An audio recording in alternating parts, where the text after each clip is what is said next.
సరే ఏం జరుగుతుంది సార్ ఏపీలో? కుదిరితే తాకట్టు పెట్టేయి లేదంటే అమ్మేయి. ఇదే జరుగుతుంది. అంతే. అంటే అంతకుమించి కుదిరితే కప్పు కాఫీ లేదంటే 4 మాటలన్నట్టు అదేదే కుదిరితే అంటే 4 వీలైతే 4 మాటలు, కుదిరితే కప్పు కుదిరితే కాఫీ. కప్పు కాఫీ అన్నట్టుగా హ్మ్. ఈరోజు ఆంధ్రప్రదేశ్ రాష్ట్రంలో 15 నెలలుగా ఏం జరుగుతుందంటే, హ్మ్. ఒకటి చంద్రబాబు నాయుడు గారు 99 పైసలకి హ్మ్. వాళ్ళకి సంబంధించినటువంటి బంధువులకు, వాళ్ళ బినామీలకు హ్మ్. వందల కోట్ల విలువ చేసే భూముల్ని అమ్మేయటం ఓ పక్క.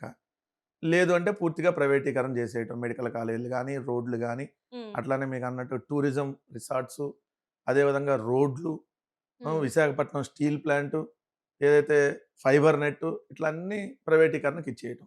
ఇదే జరుగుతుంది. ఇస్తే ప్రైవేట్ ఆళ్ళకి ఇచ్చేయటం. హ్మ్. ఏది 66 ఏళ్ల లీజు, 33 ఏళ్ల లీజు, లేదంటే పూర్తిగా అమ్మేసేయటం. అంటే ఇక్కడ నాకు అర్థం కాని విషయం ఏంటంటే ప్రజలలో కూడా ఒక డౌట్ ఉంది సార్. అదేంటంటే రూ. 99కి లీజ్ 99 పైసలకే. పైసలు అది ఏందన్నట్టు ఆ లీజ్ ఏంటి? అసలు దాని మీద మరి ప్రభుత్వానికి వచ్చే ప్రాఫిట్ ఏందంటారు? లీజు కూడా కాదు డైరెక్ట్‌గా అమ్మేస్తున్నారు. 99 పైసలకే 90 ఇప్పుడు టీసీఎస్ ఉంది. అవును సార్. టీసీఎస్ అనే సంస్థ 99 పైసలకే భూములిస్తేనే వస్తానని అంటే, అంటే అక్కడ మన రాష్ట్రం పరిస్థితి ఏ విధంగా ఉన్నట్టుగా మనం అర్థం చేసుకోవాలప్పుడు. హ్మ్. ఈరోజు ఎసెన్షియల్ వాళ్ళు కూడా 99 పైసలకి మాకు భూములిత్తే వస్తాం అన్నట్టుగా పేపర్‌లో వచ్చింది. హ్మ్. అంటే 99 పైసలకే 99 పైసలనేది అసలు ఎంత దారుణమైన పరిస్థితిలో మన ఆంధ్రప్రదేశ్ ఉందంటానికి ఈళ్ళేమన్నా చూపించదలుచుకున్నారా అలా? హ్మ్. ఇప్పుడు ఏ సంస్థకైనా సపోజ్ అక్కడ 50,00,00,000 విలువైన ల్యాండ్ అది. అవును సార్. మినిమమ్ 50,00,00,000 నుంచి 90,00,00,000, 100,00,00,000 కూడా ఉంటది. అదే విశాఖపట్నంలో, అదే మధురవాడలో, ఐటీ హిల్స్‌లో. అక్కడ మీరివ్వండి. 2,00,00,000కో, 3,00,00,000కో, 4,00,00,000కో ఎకరం అమ్మండి. హ్మ్. దాన్నెవరు కాదంటల. కానీ 99 పైసలకి ఇచ్చేయడం ఏంటి? హ్మ్. తక్కువ రేట్‌కివ్వాలి. దాన్నెవరు కాదనరు. ఎందుకంటే సంస్థల్ని అట్రాక్ట్ చేయాలంటే ఏం చేయాలి? తక్కువ రేట్‌కివ్వాలి. హ్మ్. ఊరికే అమ్మేస్తే? అది రాష్ట్రానికి సంబంధించినటువంటి సంపద గదా! అంటే ఇప్పుడు వాళ్ళనేదేందంటే, మీ హయాంలో అయితే ఏ ఒక్క వ్యాపార సంస్థనే గావచ్చు, ఐటీ సంస్థనే ఏది రాలేదు. అసలు మీకు చేత కాలేదు. మేము ఇవన్నీ తీసుకొస్తున్నాం అని చెప్పేసి వాళ్ళు మాట్లాడుతున్నారు. మరి అందులో వాస్తవం ఉంది గదా సార్. ఇప్పుడు చంద్రబాబు నాయుడు గారికి ఒక బహిరంగంగా వైఎస్ఆర్ కాంగ్రెస్ పార్టీ తరపున మేము సవాలు విసురుతున్నాం. హ్మ్. ఇన్ఫోసిస్ అనేది మా హయాంలో ఒప్పందం జరిగిందే. మా హయాంలో ఒప్పందం జరిగింది. కాదని చూపించండి మేము విత్ డేట్స్ 2020లో 22లో వాళ్ళొచ్చి ఇన్ఫోసిస్ వాళ్ళు జగన్మోహన్ రెడ్డి గారిని మీట్ అయిని తాడేపల్లి క్యాంప్ ఆఫీస్‌కొచ్చి విత్ ఫోటోస్ మీరు సోషల్ మీడియాలో కొట్టినా వస్తాయి. హ్మ్. రెండోది మేమున్నప్పుడు 13,00,00,000 రూపాయలు ఒకటే సమ్మిట్ ద్వారా ఎంఓయూలు కుదుర్చుకొని దాదాపుగా 4,00,000 గ్రౌండ్ అయినాయి. ఆ 13,00,000 మేమున్నప్పుడే. ఇప్పుడు హ్మ్. మీరంటున్న గ్రీన్‌కో గాని, హ్మ్. లేదంటే మీరు మీరు మీరు వ్యతిరేకించినటువంటి అప్పుడు బల్క్ డ్రగ్ పార్క్ గాని, ఎన్‌టీపీసీ గాని ఇవన్నీ మా హయాంలో వచ్చినియే గదా! మీ హయాంలో అంటే వచ్చినాయని మీరిప్పుడు మాట్లాడుతున్నారు. ఇంతకుముందు ఎందుకు మాట్లాడలేదు? ఎలక్షన్స్ ఇదిగో టైమ్‌లో మీరెందుకు మాట్లాడలేదు? ఇవన్నీ గదా! నేను ఇప్పుడు ఎలక్షన్ టైమ్‌లో మాట్లాడలేదని కాదు ఇక్కడ సిరిగారు. ఇక్కడ ఏంటిదంటే, ఇప్పుడు ఒక పత్రిక, ఒక టీవీ హ్మ్. ఒకవైపు. హ్మ్. ఒక రాజకీయ పార్టీ ఒకవైపు. అవతల 3 రాజకీయ పార్టీలు, 2 పత్రికలు, ఒక హ్మ్. 10 శాటిలైట్ ఛానెల్‌లు, ఒక 500కి పైగా యూట్యూబ్‌లు. మేము ఎంత మంచి చేసినా ఇక్కడేదో దుర్మార్గం జరిగిపోయిందని చిత్రీకరించినప్పుడు ఎట్లా ఉంటది? ఇప్పుడు సిరి మం సిరి మంచోళ్ళు, మంచోళ్ళని 100 మంది చెబితే మంచోళ్ళే. హ్మ్. 100 మంది సిరి మంచోళ్ళు కాదని చెప్పారనుకోండి, మీ బంధువులకు కూడా డౌట్ వస్తది కదా! అరే! ఏందిరా అందరూ మంచోళ్ళు కాదు. అట్లా ఒక దుష్ప్రచారం చేశారు. ఏమని? మా హయాంలో మేము ల్యాండ్ టైటిలింగ్ యాక్ట్ తీసుకురాలా. హ్మ్. ల్యాండ్ టైటిలింగ్ యాక్ట్ అనేది లేదసలు. సరే కానీ భూములు రీసర్వే చేసాం. ల్యాండ్ టైటిలింగ్ యాక్ట్ మీరు తేలే అంటున్నారు. మరి రైతుల ఆ ఫోటోస్ ఎందుకు? మరి జగన్‌మోహన్ రెడ్డి గారి ఫోటోస్ ఎందుకున్నాయి? వాళ్ళ ఆ! పాస్‌బుక్స్ మీద? ఇప్పుడు మీరన్నది పాస్ పుస్తకం మీద ఫోటో ఉంటే హ్మ్. ల్యాండ్ టైటిలింగ్ యాక్ట్‌కి దానికి సంబంధం లేదు గదా! ఇప్పుడు లేదు. ప్రభుత్వం ముద్ర చేశారు. హ్మ్. సరే అధికారులు కొంత చేసినటువంటి అత్యుత్సాహం వల్ల హ్మ్. ఆ జగన్‌మోహన్ రెడ్డి గారికి తెలియకుండానే ఆ పాస్ పుస్తకాల మీద ఆ ఫోటో ఎయటం అనేది జరిగింది. ఎందుకంటే అధికారులు కొంత అత్యుత్సాహం చూపిచ్చారక్కడ. హ్మ్. చూపించడం వల్ల జరిగింది. హ్మ్. దాంట్లో మన భూములన్నీ లాగేసుకుంటున్నారని దుష్ప్రచారం చేశారు. హ్మ్. ఎవరు భూములు లాక్కున్నారు చెప్పండి? హ్మ్. భూములు రీసర్వే చేసాం. 100 సంవత్సరాల్లో ఎప్పుడు జరిగినట్టుగా భూముల్ని రీసర్వే చేస్తే అదే ఈ ప్రభుత్వం కొనసాగిస్తుంది. హ్మ్. ఇదే ప్రభుత్వం ఆ భూముల రీసర్వేని కొనసాగిస్తుంది. హ్మ్. మరి ఎందుకు కొనసాగిస్తున్నారు? హ్మ్. 2 మేమున్నప్పుడు ఏదైతే స్మార్ట్ మీటర్లనేది రైతులకు సంబంధించి పొలాలకి వాటికి సంబంధించి దగ్గర స్మార్ట్ మీటర్లు పెడితే స్మార్ట్ మీటర్లు ఉరితాళ్ళు ఆ స్మార్ట్ మీటర్లన్నీ పగలగొట్టనని లోకేష్ చెప్పాడు. హ్మ్. ఇప్పుడు అదే స్మార్ట్ మీటర్‌లని ఇళ్ళకి గూడా పెడుతున్నారు తీసుకొనొచ్చి. హ్మ్. హ్మ్. అంటే ఈ విధంగా మేమున్నప్పుడు కేవలం 3,32,000 అప్పు మాత్రమే 5 సంవత్సరాల టైంలో 2 ఏళ్లు కోవిడ్ ఉన్నా. కేవలం 3,32,000 చేస్తే 10,00,000 చేశారు. 14,00,000 అప్పు అయిపోయిందని దుష్ప్రచారం చేశారు. హ్మ్. నిన్నగాక మొన్న కూడా అసెంబ్లీలో మీరు చూసారు కదా! లేదు లేదు ప్ర ప్ర వైఎస్ఆర్‌సీపీ ప్రభుత్వం ఇంత అప్పు చేసింది అని చెప్పి ఏదైతే అది కూడా మళ్ళీ తప్పు చెప్పారు. 3,70 కూడా కాదు. అంటే ఆ 2 నెలలు మాకు సంబంధం లేనటువంటిది ఆలయ కూడా ఏసేసి దీంట్లో ఏసేశారు. సో, 3,30,000 అంటే అఫీషియల్గా అసెంబ్లీలో చెప్తున్నారు. ఉమ్, 30,000 మంది మహిళలు మిస్ అయిపోయారని చెప్పారు. అవును. మళ్ళీ అసెంబ్లీలో ఏం చెప్పారు? ఉమ్, లేదు లేదు మిస్ అయింది 40 మందే, దాంట్లో 34 మందిని ఆల్రెడీ పట్టుకొని వచ్చారు, మిస్సింగ్ కేసులు ఆల్రెడీ వచ్చేసినాయి మళ్ళీ ఉమ్, అని చెప్పారు. ఉమ్, ఇట్లా దుష్ప్రచారం ఎక్కడా జరగనంత దుష్ప్రచారం చేసి ఇప్పుడు చెప్పట్లో ఒక్క కంపెనీ రాలేదన్నారు కదా. ఉమ్. నేను తీసుకొని వచ్చినటువంటి ఎంఓయూలు మేము తీసుకొని వచ్చి స్టార్ట్ చేసినవి ఇప్పటికీ అదే చంద్రబాబు నాయుడు గారు వాటినే ఉన్నాయి. కొత్త వీళ్ళు ఏం తీసుకొని వచ్చారు చెప్పండి. అంటే ఇక్కడ ఒక విషయం సార్, 30,000 మంది మహిళలు వాలంటీర్లు అంటే విడోస్‌ని కావచ్చు, అంటే ఎవరైతే అనాథలు అంటే కొంత ఆహ్, ఒంటరిగా ఉన్న మహిళలు ఇలాంటి వాళ్ళని టార్గెట్ చేసి హ్యూమన్ ట్రాఫికింగ్ చేస్తున్నారు, విమెన్ ట్రాఫికింగ్ చేస్తున్నారు అని చెప్పేసి పవన్ కళ్యాణ్ గారు అంత గట్టిగా, అంత పెద్ద పెద్దగా అంతమంది ముందు ప్రసంగాలు చేస్తున్నప్పుడు, అప్పుడు ఏ రోజు కూడా మరి మీ సైడ్ నుంచెళ్ళి ఏ ఒక్క వ్యక్తి కూడా మాట్లాడని వాళ్ళు ఇప్పుడు ఎందుకు మాట్లాడుతున్నారు? ఎందుకు అప్పుడు మా ఎందుకు వైపు తిప్పి మాట్లాడలేదు తిప్పి అన్నంత కొట్టని లేదు లేదు మా పరిస్థితులలో వైపు మీరు ఎందుకు ఉన్నారు మాట్లాడలేదు అప్పుడు? అనేది తప్పు. చెప్తున్నాను కదా. హ్మ్. ఒకళ్ళు ఒక పార్టీ అయిపోయింది. ఒకటే వాయిస్ ఒక నుంచి అక్కడ పక్క నుంచేమో మూకుమ్మడిగా యూట్యూబ్ ఛానల్స్‌ని, శాటిలైట్ ఛానల్స్ అన్నిటిని పెట్టుకొని దుష్ప్రచారం ఎక్కువైపోయింది. ఇప్పుడు చెప్పట్లా మాది ఒకటే కనపడతది. వాళ్ళవి ఓ 10 కనపడతాయి.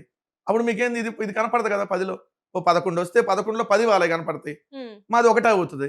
హ్మ్. అలా ఏందంటే ఆ పబ్లిసిటీ అనేది వాళ్ళు విపరీతంగా పబ్లిసిటీ దారుణమైనటువంటి పబ్లిసిటీ మా మీద చేసి హ్మ్. ఏదైతే మంచి జరిగిందని కూడా మంచి జరగలేదని చెప్పడం వల్ల కొంత డ్యామేజ్ జరిగిన మాట వాస్తవం. హ్మ్. అందుకనే కదా ఇప్పుడు సోషల్ మీడియా సమర్థవంతంగా తిప్పికొడతా ఉంది. హ్మ్. సో అప్పుడు కంటే ఇప్పుడు బలంగా సోషల్ మీడియా పనిచేస్తూ సమర్థవంతంగా తిప్పికొట్టబట్టే కదా కేసులు పెట్టి మా వాళ్ళందరినీ టార్గెట్ చేస్తుంది. రైట్. సో మీరెప్పుడు టార్గెట్ చేయలేదు సార్? ఏం మీరు చేసాం చెప్పండి. టీడీపీ పార్టీ ఆఫీస్‌ల మీదకి గొడవలకు పోలేదా? పార్టీ ఆఫీస్‌లో ఉన్న వాళ్ళని కొట్టలేదా? హ్మ్. ఎవరిని అక్రమంగా అరెస్టులు చేపియలేదా? అక్రమంగా ఎవరిని అరెస్ట్ చేశారో చెప్పమనండి పాయింట్ నంబర్ 1. హ్మ్. మీరన్న తెలుగుదేశం పార్టీ ఆఫీస్ మీద దాడి జరిగినప్పుడు హ్మ్. వాళ్ళు ఎవరైతే దాడి చేశారో వాళ్ళని మా ప్రభుత్వంలోనే అరెస్ట్ చేయడం జరిగింది. ఇది చంద్రబాబు నాయుడు ఇంటికి దౌర్జన్యానికి గొడవకి ఎళ్ళలేదా? ఎవరెళ్లారు? ఎవరెళ్లారు? మీరే చ చెప్పాలి. చంద్రబాబు నాయుడు గారి ఇంటి దగ్గరికి ఎవరు ఎళ్ళలా. హ్మ్. ఎవరైనా ఎక్కడైనా నిరసన తెలపడానికి ఎళ్తారు. హ్మ్. దాని ఇళ్ళ మీద దాడికెళ్లారనంటే ఎట్లా? నిరసన వ్యక్తం చేయడానికి ఆ రోజు జోగి రమేష్ గారు ఎళ్లారు. హ్మ్. అది చంద్రబాబు నాయుడు గారి ఇంటికి ఒక 500 మీటర్లు ముందు అటు ఒక హాఫ్ కిలోమీటర్ దగ్గర ఆయన ఆపేశారు. ఎళ్ళనీయలేదు. హ్మ్. సో తెలుగుదేశం పార్టీ మీద ఆఫీస్ మీద దాడి జరిగిందంటే కారణం ఎవరు? బోషిడీకి అని తిట్టినాడు కదా కారణం. హ్మ్. వాళ్ళేమో జగన్మోహన్ రెడ్డి గారిని ఏదైనా తిట్టొచ్చు. హ్మ్. మేమేమన్నా మాట్లాడితేనేమో మేమే తప్పు చేశామని ఆళ్ళు 10 మంది కలిసి మూకుమ్మడిగా దాడి చేసినట్టుగా మాట్లాడితే ఎట్లా? మీరెవరిని తిట్టలే. ఏం మీ తిట్టామని మీ చెప్పండి. ఇప్పుడు కొడాలి నాని గారు ఏం మాట్లాడలే. రోజా గారు ఏం మాట్లాడలే. వీళ్ళందరూ వైసీపీలో ఫైర్ బ్రాండ్‌గా పేరొందినోళ్ళు. అట్లనే చెప్పుకునేవాళ్ళు. ఈ రోజు అధికారంలో ఉన్నప్పుడు గట్టి గట్టిగా మాట్లాడిన వ్యక్తులు ఈ రోజు మరి ఎందుకు కనపడట్లే? ఎందుకు మరి పార్టీ గురించి మాట్లాడట్లే? ఎందుకు వెనకాలనే ఉండిపోవాల్సిన పరిస్థితి వచ్చింది? అంటే భయపడుతున్నారా? ఎవరు వెనకలేరు గానీ హ్మ్. ఇప్పుడు ఒకటి సమయం, సందర్భం ఉంటది. మాట్లాడేటటువంటి సిట్యుయేషన్ బట్టి మాట్లాడతారు. హ్మ్. ఆ రోజు మంత్రులుగా ఉన్నప్పుడు డైలీ మాట్లాడాల్సినటువంటి అంశం ఉంటది. ప్రభుత్వం కాబట్టి. హ్మ్. ఈరోజు పార్టీగా ఉన్నప్పుడు అంశాలొచ్చినప్పుడే మాట్లాడతారు. 2 మీరన్నారు గదా. హ్మ్. రోజా గారు మాట్లాడలేదా? వాళ్ళు మాట్లాడి మేము చెప్పులు తీసుకొని తంతా ఉన్నామా? ఏం హ్మ్. పేకలు పిసికి చంపేత్తా ఉన్నామా? హ్మ్. ఏమేమన్నా భోషుడికే అన్నావా? రాళ్ళు తీసుకొని తన్నండి అని ఏమన్నా చెప్పామా? హ్మ్. లేదా లంబాష, సంభాష, దెంబాష ఏమన్నా మేమన్నా మాట్లాడామా? మాట్లాడింది వాళ్ళ పార్టీలోని అచ్చెన్నాయుడో, లేదంటే స్పీకర్‌గా ఉన్నటువంటి అయ్యన్న పాత్రుడో, మహిళలను ఉద్దేశించి, రోజా గారిని ఉద్దేశించి మగతనం ఎంతో నేను చూపిస్తా రా అని చెప్పి మాట్లాడిందెవరు? హ్మ్. మహిళా హోంమంత్రిని భాషలో మాట్లాడిందెవరు? హ్మ్. ఇదే పవన్ కళ్యాణ్ ఇప్పుడు ఉప ముఖ్యమంత్రి. ఆయన ఇప్పుడు గూడా మాట్లాడుతుందేంటి? రాకీ స్టిక్కులు తీసుకొని కొడదాం, హాకీ స్టిక్కులు తీసుకొని తందాం, రాడ్లు తీసుకొని తందాం. ఆ! మనల్ని ఎవడురా ఆపేది? కారుల మీద ఎక్కి డాన్స్‌లేసి ఎళ్ళటం. ఎవడన్నా కారు లోపల కూర్చొని ఎళ్తాడు. మరి వాళ్ళందరూ అయన్నీ చేసినప్పుడు మేము దాని మీద ఏమన్నా మాట్లాడితే మేము మాట్లాడిందే చూపిస్తారు. హ్మ్. ఎందుకంటే వాళ్ళు చేసినయి చూపించట్ల. ఇప్పుడు మీరే చెప్పండి నారా లోకేష్ మాట్లాడిందేంటి? కట్ డ్రాయర్ల మీద ఒక్కొక్కడిని పరిగెత్తిస్తాను అన్నాడు. అన్నాడా లేదా? ఇదే చంద్రబాబు నాయుడు గారు జగన్మోహన్ రెడ్డి గారిని ఉద్దేశించి, జగన్మోహన్ రెడ్డి గారు ముఖ్యమంత్రిగా ఉంటే, రాళ్ళు తీసుకొని తన్నండి, గాజు పగలగొట్టేసేయండి, ఏది తీసుకుంటే అది తీసుకొని తన్నేయండి, ఇతను సైకో అది ఇది. మాట్లాడిందెవరు? ఆళ్ళందరూ మాట్లాడినప్పుడు, అరేయ్! నువ్వు 420 అన్నావనుకో, మేము తిట్టిందే కనపడుతుంది. హ్మ్. కొడాలి నాని గారు ఏమన్నారు? చంద్రబాబు నాయుడు 420 అన్నాడు. నేను అంటున్నా. అట్లెట్లా 420 అంటారు? ముఖ్యమంత్రి స్థానంలో ఉన్న చంద్రబాబు నాయుడు ముఖ్యమంత్రిగా ఉన్నప్పుడు మీరు సైకోలంటే లేదు. మేము 420 అంటే వచ్చిందా? హ్మ్. దొంగవు కాబట్టి దొంగే అంటాం. అత్యధిక క్రిమినల్ కేసులు ఉన్న వ్యక్తి ముఖ్యమంత్రి ప్రస్తుతం. 22 మంది మంత్రులు, కేబినెట్ మంత్రులు క్రిమినల్ కేసులున్నాయి. ఏడీఆర్ రిపోర్ట్ ఇచ్చింది. 25 మంది మంత్రుల్లో 22 మంది క్రిమినల్స్. ఈరోజు రాష్ట్రాన్ని పరిపాలిస్తున్న క్రిమినల్స్. పవన్ కళ్యాణ్ ఒక క్రిమినల్. హ్మ్. క్రిమినల్ కేసులున్నాయి. ఉన్నాయా? నిజంగానే మీకు యెస్. క్రిమినల్ కేసులున్నాయా? పవన్ కళ్యాణ్ మీద, నారా లోకేష్ మీద ఒక్కసారి ఏడీఆర్ రిపోర్ట్ కొట్టి చూడండి. ఏడీఆర్ ఇచ్చింది మేము చెప్పట్లేదు కదా. హ్మ్. ఆల్రెడీ ఎలక్షన్ అఫిడవిట్‌లో వాళ్ళ మీద ఉన్న కేసుల ఆధారంగా ఇచ్చింది. మరి వీళ్ళందరూ అంటే క్రిమినల్ అంటే క్రిమినల్ కేసులు క్రిమినల్ అంటే ఏమంటారు? ఉమ్, మీరేమో సైకోలు, ఆ, ఏది దెయ్యాలు, భూతాలు ఏదైనా మీరు మాట్లాడొచ్చు. ఉమ్. మేము మాట్లాడితే నొప్పి వస్తే ఎట్లా? మరి మీరు అప్పుడు అనకూడదంటే ఎందుకు రియాక్ట్ ఎట్లా? అవ్వలేదు? ఇప్పుడు సైకో అన్నప్పుడు లండన్ నుంచి వెళ్ళి మెడిసిన్ తీసుకొస్తారని ఎవరు ఇప్పుడు ఆ వేసుకుంటారని మెడిసిన్ లో చెప్పి కడుక్కుంటున్నారో? ఉమ్, మరి మొన్న ఈ మధ్య నారా లోకేష్ అక్కడికి వెళ్ళాడు, లండన్ ఆడుకో. మరి ఉమ్, ఏ మెడిసిన్ తీసుకురావడానికి వెళ్ళండి మేము అనొచ్చు. ఎందుకంటే ఉమ్. చంద్రబాబు నాయుడు గారు మానసిక స్థితి చూస్తే ఆయన ఎందుకు పశువులకి హాస్టల్ హాస్టల్స్. కట్టాలంటాడు. ఉమ్, ఇప్పుడు ముందు మనుషులకి ఆడవండి అంటే పశువులకి హాస్టల్ కట్టాలి. ఈ దేశాన్ని నేనే కనిపెట్టా, అప్పుడు నేను ఐటీ నేనే కనిపెట్టా, ఏఐ నేనే కనిపెట్టా. ఇట్లా మాట్లాడుతుంది నేను పిచ్చెక్కిరాలనుకుంటారా? ఏమనుకుంటారు మీరు చెప్పండి? అంటే ఈ మాటలు నిజంగానే ఎందుకు మాట్లాడి ఉంటారు సార్? అంటే దాని సందర్భం ఏంటి? అదే ఇప్పుడు అసలు పశువులకి హాస్టల్స్ అనేవి అంటే అక్కడున్న విద్యార్థుల గురించి లేదు, ఉద్యోగస్తుల గురించి లేదు. ఇప్పటికే ఏదైతే పెట్టుబడులు పెట్టడానికి ఇంతవరకు ఆంధ్రాకి ఒక పెట్టుబడిదారులు రాలేదు, ఒక ఇండస్ట్రీ రాలేదు. ఉన్నోళ్ళు ఈ పోతున్నారు ఇప్పుడు. అసలు ఏం జరుగుతుంది? ఇట్లాంటి టైంలో ఇట్లాంటి వ్యాఖ్యలు ప్రజలకి ఎట్లా వెళ్తాయని చెప్పేసి ఆలోచించే ఇది లేదంటారా మరి? అందుకనే ఇప్పుడు మానసిక స్థితి అనేది ఎవరు కనాలి? ఉమ్, జగన్ గారు చాలా బాగుంటారు. ఎప్పుడు ఇట్లాంటి పిచ్చి పిచ్చి వాగుడు వాగరు ఆయన. ఉమ్, మరి పిచ్చి పిచ్చి వాగుడు వాగేది ఎవరు? ఇదే చంద్రబాబు నాయుడు గారు కదా. హైదరాబాద్ నేనే కనిపెట్టా, ప్రపంచ పటంలో నేనే పెట్టా, ఉమ్, సంక్రాంతికి ఊరెళ్ళే సాంప్రదాయాన్ని నేనే కనిపెట్టా, మా భువనేశ్వర్ గారు కనిపెట్టారు. తమ్ముళ్ళు నేను నేను మీరు చేతిలో ఉన్న సెల్ ఫోన్ నేను కనిపెట్టిందే కదా. మరి ఇట్లాంటి పిచ్చోడు మాట్లాడే మాటలు అంటారా, మంచోడు అంటే ఆయన మాట్లాడే ఆయన మాటలు అంటారా? ఉద్దేశ్యం ఏంటంటే సెల్ ఫోన్ కనిపెట్టిందని కాదు. అంటే ఉమ్. ఈ నెట్వర్కింగ్ ఇది ఏదైతే ఉందో తను ఆయన తీసుకొని వచ్చాడా? ఆయన ఆయన ఆయన తి- అంటే కాదండి, ఆయన అటు తీసుకొని వచ్చాడు. ఆయన తీసుకొచ్చిందని కాదు, అంటే పరిచయం ఇప్పుడు చేసింది ఇక్కడికి అని. ఏమంటారంటే అసలు ఈ భూమి మీద మనుషులు ఉండటానికి కూడా నేనే కారణము, లేకపోతే వీళ్ళందరూ ఎప్పుడూ చచ్చిపోయేవాళ్ళని కూడా చెబుతాడు రేపొద్దున. అట్లాంటి వాళ్ళని ఏమంటాం?